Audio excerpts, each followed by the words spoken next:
As the new year gets underway, we may find ourselves reflecting and planning. But if you're like most, just a few weeks later, those resolutions don't carry the same weight they did on January 1st.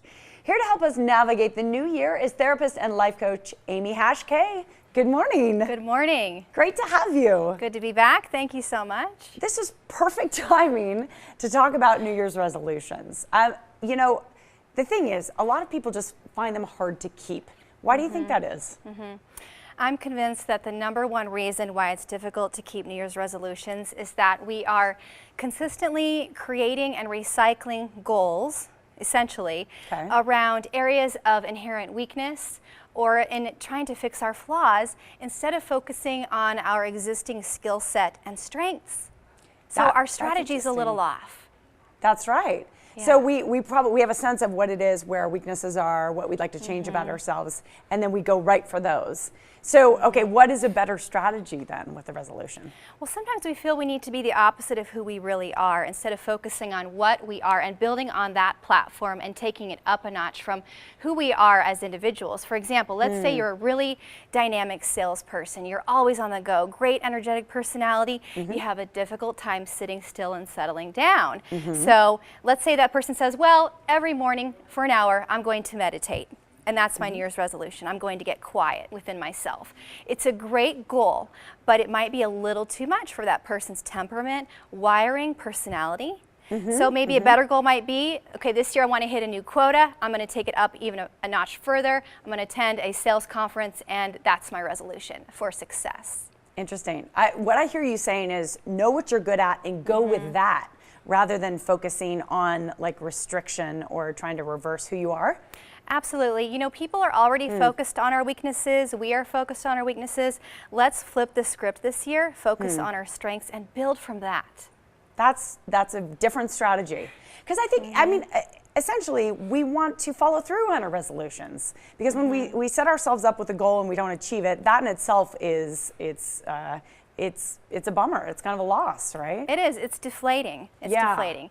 And it's also important to know why you're having a goal, right? Where your goal comes from. What is your why? We hear a lot of thought leaders talking about identify your why, and there's a lot of validity to that. So another resolution that's very popular is to lose weight, right? Or to get fit. Oh, for sure. It's one of the big ones, honestly. It is. And, you know, by the middle of January, you know, those sales at the gym membership, at the gym, they go down, right? And there's reasons for that. Part of it is sometimes we are trying to subscribe to what society tells us we need to be like and look like. We're looking for acceptance, for to be able to fit in. So ask yourself, why am I doing this? Is this really for me?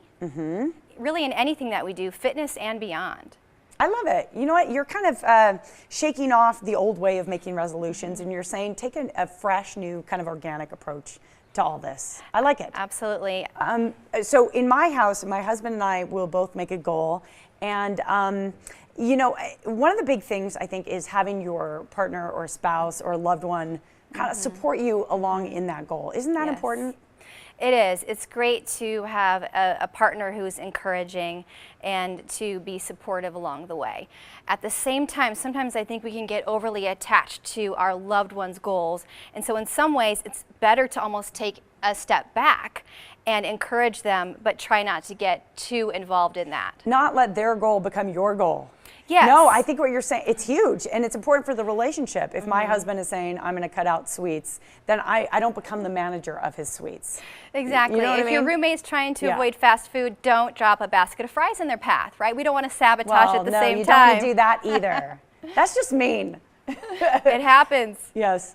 Well, you and I shared before we came on camera here that we both kind of take this period of time to reflect a little bit on where we've come from.